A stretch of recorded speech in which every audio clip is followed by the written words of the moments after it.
Então, queridos irmãos e irmãs, bom dia. Espero que está tudo bem com vocês. É uma alegria encontrar vocês, mesmo com a cara de celular assim. Enfim, vamos continuar o nosso ritmo de vida paroquial através dos meios particulares, especiais desse período e na fé também, né? Acreditando que Deus está cuidando de nós nessa situação nossa de hoje. E é isso. Vamos rezar juntos a Virgem Maria. Ave Maria, cheia de graça, o Senhor é convosco. Bendita sois vós entre as mulheres, e bendito é o fruto do vosso ventre, Jesus. Santa Maria, Mãe de Deus, rogai por nós, pecadores, agora e na hora de nossa morte. Amém. Então, é o nosso terceiro dia de retiro já, né? Eu fiz uma introdução, o primeiro dia. Ontem, Padre Walter nos falou da questão da obediência. Ele nos mostrou como a obediência não é só uma questão de se submeter às ordens das autoridades, mas mais profundamente entrar nesse ato de confiança e de responsabilidade. Nós temos uma responsabilidade uns para os outros e a nossa maneira de obedecer, inclusive respeitando as instruções, né, ligadas à questão da saúde, é uma maneira também de fazer um ato de fé, no fato que estamos na mão de Deus. Tem muita gente falando, estamos na mão de Deus, Deus está no controle, Deus é fiel. Tudo bem, só que Deus está pedindo a nossa obediência. A nossa confiança não é só um ato de fé fora da realidade, não. É um ato de fé que vai se traduzir por atos concretos e, no caso, atos de obediência, né?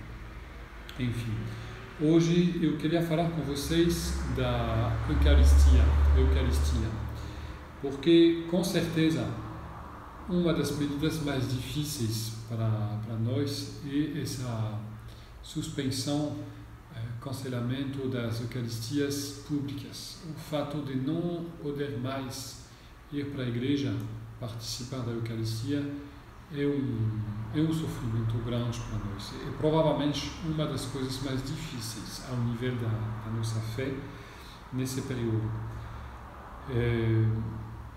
Eu posso dizer que para nós como sacerdotes, claro que vocês sabem que nós continuamos celebrando a missa e celebrando a missa por vocês, em comunhão com vocês, porque não tem sentido fora disso, mas mesmo assim é difícil, sabe? Ontem à noite a gente estava com o Padre Walter, nós dois só no oratório, assim celebrando a missa, e eu estava me imaginando quanto tempo vai demorar essa situação. Eu devo dizer que não é uma alegria, não. Mas enfim, vamos aprofundar essa compreensão da Eucaristia, já que não temos acesso direto assim, para compreender como Deus está agindo através da Eucaristia e também como podemos viver essa situação presente da Eucaristia espiritual. Primeira coisa, eu queria dar alguns elementos históricos, né, sobre a criação da Eucaristia por Jesus mesmo. Depois, alguns elementos simples de teologia e, enfim, elementos para a nossa vida espiritual. Bom, primeiro, vocês sabem que a Eucaristia foi inaugurada, fundada no momento da Santa Ceia. Quinta-feira Santa, Jesus estava celebrando a Páscoa judea e, nesse momento, ele inaugurou a Eucaristia, o sacramento da Eucaristia. Já podemos anotar que tem um vínculo entre a Eucaristia cristã e a Páscoa judea. A Páscoa que foi celebrada em memorial da saída do Egito, da libertação do Egito.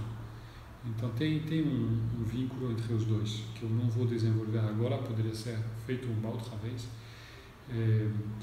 O mais importante, eu acho, é que na Ceia Santa Jesus está cumprindo os gestos e o significado de tudo que vai acontecer nas horas e nos dias depois. No caso, a oferenda da vida dele na cruz até a morte e a ressurreição. Quer dizer que na Eucaristia Jesus fala: eis meu corpo que será entregue por vós. E quando recebemos esse pão transformado em corpo de Jesus, nós recebemos a vida de Jesus ressuscitado. Quer dizer que na Eucaristia, quando Jesus cumpre esses gestos da Eucaristia, é o tríduo pascal inteiro que está presente. É a morte e a ressurreição de Jesus que estão presentes na Eucaristia. E é nesse momento mesmo da Quinta-feira Santa que é inaugurada a Eucaristia, como o sacerdócio também. Jesus está inaugurando o sacerdócio no mesmo momento da Quinta-feira Santa. Então, para dar alguns elementos mais teológicos,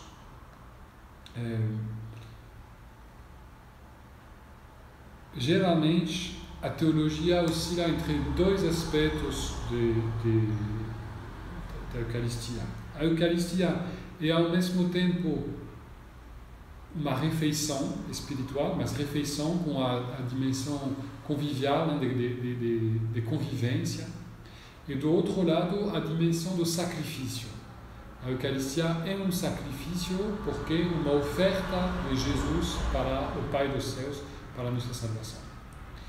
E para caricaturar um pouco as coisas, os católicos mais tradicionais estão insistindo mais sobre essa dimensão sacrificial, de sacrifício, e aí falam que a liturgia é uma coisa muito sagrada, que precisa cuidar muito dos símbolos litúrgicos, que seja muito respeituoso, uma dimensão sagrada mesmo, que é verdade. E os menos tradicionais, não sei se se fala progressistas, vão insistir mais sobre essa dimensão de convivência. Então, não é um lugar que a gente se encontra, de convivência, de alegria fraterna, que é verdade também. E tem que ter essas duas dimensões, sacrificial e de convivência. Porque, na verdade, a dimensão sacrificial vai nos mostrar principalmente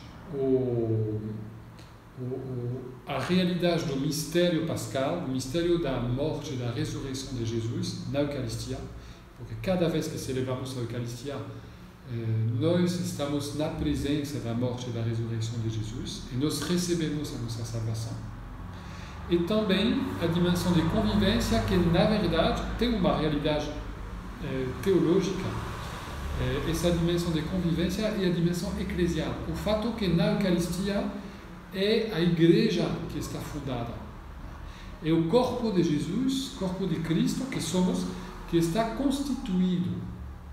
Na igreja, quando a gente vai comungar, a gente comunga ao sacrifício de Jesus e, ao mesmo tempo, comungar a igreja toda, ao corpo da igreja todo. Então, essas duas dimensões são importantes, né? Dimensão de convivência, dimensão eclesial e dimensão de sacrifício, dimensão da salvação. Quer dizer que, através dessas duas dimensões, o sacrifício de Jesus, a Eucaristia celebrada, inaugurada na Santa Ceia, é verdadeiramente presente. Por isso que podemos falar de uma presença do Senhor na Eucaristia. Geralmente, quando a gente pensa na presença, a gente pensa na presença real, né, na Eucaristia, dizendo que esse pequeno pedaço de pão não é mais pão, mas é o corpo de Jesus, de verdade. Mas, ao mesmo tempo, não é uma presença imóvel, quer dizer, sem se mover. Não é uma presença fixa, sabe? É uma presença viva, na realidade. E no caso, quer dizer que na Eucaristia o que se faz presente é a ação de Jesus que nos salva. É a ação de Jesus que está constituindo a igreja. Então não é uma magia. Quando a gente recebe a Eucaristia, não é para receber um remédio mágico. É para receber alguém vivo. Jesus vivo, Jesus ressuscitado. E aí ele nos transmite a vida dele, não mais uma vez, como um remédio, um produto extraordinário que vai refazer as nossas forças, mas nós recebemos Jesus que vai viver em nós. E na verdade nós recebemos a morte e a ressurreição de Jesus. Quer dizer que quando a gente recebe a Eucaristia, a gente recebe a possibilidade de viver a mesma coisa do que Jesus em nossas vidas. É isso que recebemos. É isso, essa dimensão sacramental da Eucaristia, é receber a vida de Jesus morto e ressuscitado.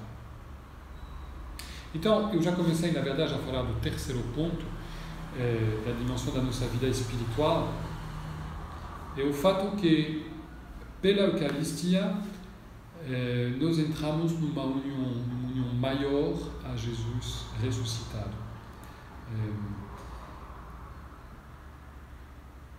Nós nos unimos a Jesus que oferece a vida dele na cruz e que ressuscita e que fica perto do Pai nessa vida de ressuscitado. Né? Então, união a Jesus e também comunhão eclesial.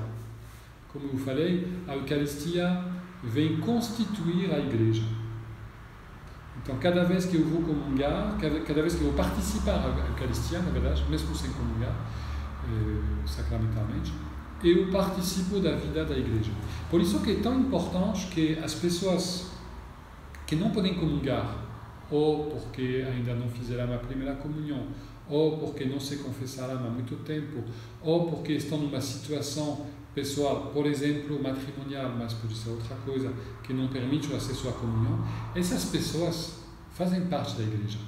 E participando da missa, mostram essa participação à igreja. Por isso que é tão importante.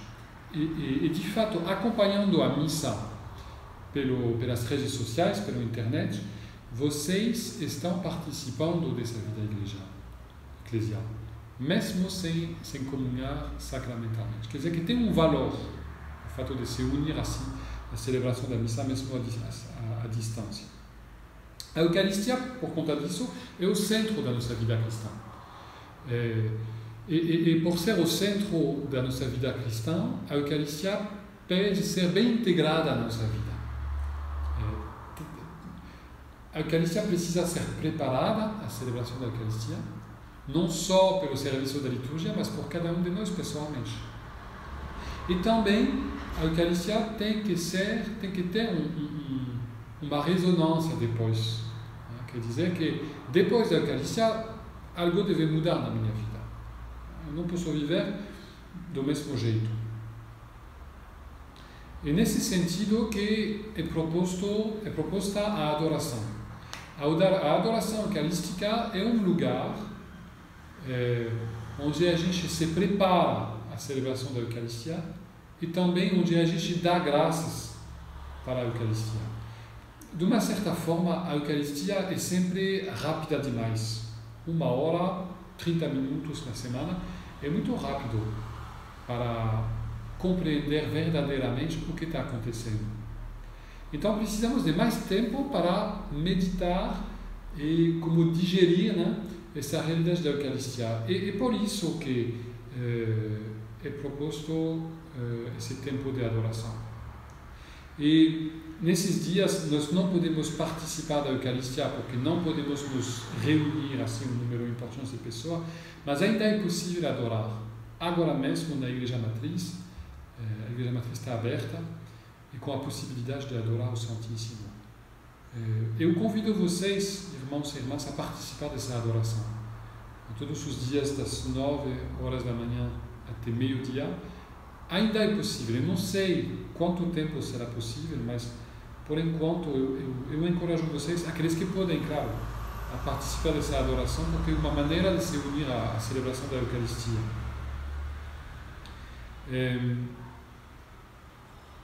Na nossa vida espiritual, a Eucaristia também é um desafio de fé, porque enxergando esse pequeno pedaço de pão, como acreditar que é Deus mesmo presente aí? Não é coisa fácil, né? É um ato de fé a pôr cada vez, né? Porque Deus quis se fazer próximo de nós, Deus quer, na verdade, se doar para nós. Então Ele nos oferece esse meio e nós somos chamados a responder pela fé. Agora, nesse tempo presente, a nossa fé tem que ser maior ainda. Porque, por conta dessa distância, Jesus instaurou sacramentos para se fazer presente, para nos transmitir esse mistério da morte e da ressurreição dele. Mas é claro que ele não é limitado por esses meios. Ele é maior do que esses meios. Quer dizer que, quando for impossível celebrar a missa ou se unir à missa pela comunhão sacramental, Deus sabe como fazer para nos alimentar. E como eu já falei, Ele nunca vai abandonar os seus filhos e filhas. Então quer dizer que os meios presentes, no caso participar da Eucaristia através da televisão, através das redes sociais, Deus sabe passar através disso para nos alimentar na fé, para alimentar a nossa vida espiritual e a nossa vida eclesial. Então nós podemos acreditar, crer de verdade que Deus está cuidando de nós através disso. E esse sentido da nossa comunhão espiritual. Nós temos vários irmãos e irmãs que vivem da vida da comunhão espiritual, como eu já falei. Agora somos todos nós. Mas Deus pode nos fazer participar da Eucaristia. Eu recebi no Zap, na verdade, 10 conselhos para participar da missa transmitida pelos meios de comunicação social. Talvez vocês já receberam. Eu vou pedir a Pascon de transmitir esses conselhos pelo Zap, mas eu vou ler aqui rapidinho antes de concluir. Primeiro, prepara a tua mente. Não é uma transmissão qualquer, é a Santa Missa. Toma consciência do que será transmitido. Ponto 2, prepara o teu espírito. Entra no clima como se estivesse entrando na igreja. Convida o Senhor para visitar a tua casa. Ponto 3, prepara o teu corpo. Que o exterior corresponda ao teu interior. Tira o pijama. Levanta-te de cama, arruma-te. Ponto 4, prepara a tua casa. Cria um ambiente. Uma vela, o crucifixo, a Bíblia aberta. Tua casa é uma pequena igreja. Eu lembro que as famílias são igrejas domésticas. Né? Desliga-te a companhia. Ponto 5. Pede colaboração. Convida a tua família para rezar juntos, pelo menos colaborar. Nada de barulho, distração, conversa. Ponto 6. Reza, canta e silencia junto. Segue a missa respondendo e cantando junto. Pede a teu anjo de guarda para levar as tuas intenções e colocá-las no altar. É possível também nos mandar mensagens, né, de Zap para a paróquia, para mim, para colocar intenções de oração da missa. Na verdade, me ajuda a celebrar a missa em comunhão com vocês. Liturgia da Palavra, ponto 7. Leia as leituras da Bíblia na liturgia diária, no folheto ou celular. Escuta o que Deus está te dizendo. Na verdade, é ainda melhor ler antes da missa. Ponto 8. Liturgia Eucarística. Cristo se faz presente com seu corpo, sangue, alma e divindade. A consagração é um grandíssimo milagre. Ajoelha-te neste momento. Ponto 9. A comunhão espiritual não se compara, claro, a uma comunhão sacramental, mas é um meio, sim, para estimular a nossa alma a unir-se ainda mais a Jesus. Ponto 10. Ide em paz, o Senhor vos acompanhe. Dá graças a Deus. Faça o sinal da cruz. Manda uma mensagem de paz e confiança para outras pessoas. Então podemos dar graças a Deus por esse dom esse grande dom da comunhão, da Eucaristia, e vamos pedir que essas circunstâncias excepcionais que temos possam nos fazer crescer no dom da fé. Vamos nos encontrar de novo pelos mesmos meios às 15 horas para o terço, às 19 horas para a celebração da Santa Missa e às 20 horas para a Via Sacra. Eu peço mais uma vez que vocês possam divulgar o canal YouTube da paróquia e que tenha mais pessoas para se inscrever. Eu acho que estamos às 400 ou 450 pessoas. Precisamos chegar até 1000 para difusar diretamente no YouTube, que seria uma ajuda principalmente para as pessoas que não são acostumadas a Instagram nem Facebook. Então eu agradeço pela atenção, pela oração, estamos uns com os outros. O site da paróquia também está à sua disposição para dar mais informações, inclusive de contato, paroquiadosalagados.org. Vamos mais uma vez rezar a Virgem Maria, nos confiar a ela. Ave Maria, cheia de graça, o Senhor é convosco. Bendita sois vós entre as mulheres, e bendito é o fruto do vosso ventre, Jesus. Santa Maria, Mãe de Deus, rogai por nós, pecadores, agora e na hora de nossa morte. Amém. Que o Senhor lhes abençoe. Até breve.